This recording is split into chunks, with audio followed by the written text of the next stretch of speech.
Here we are with the captain from Italian national team. It's her second time here in Montreux. What is your impression about the tournament? This tournament is beginning to start the season of national team, and we have a young team that we can do better during the season. And is my second time here, and the first time I'm very young. Was first experience in national. I remember in a good way because I play well, and now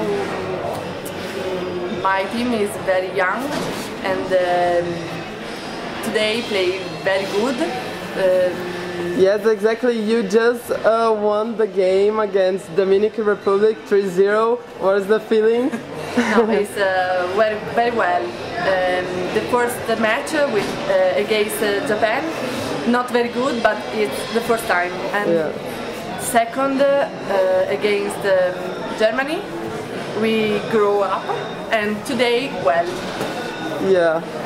Tomorrow we can do better, and maybe you win the tournament, yes. Yes. So good luck for you, and thank you very much.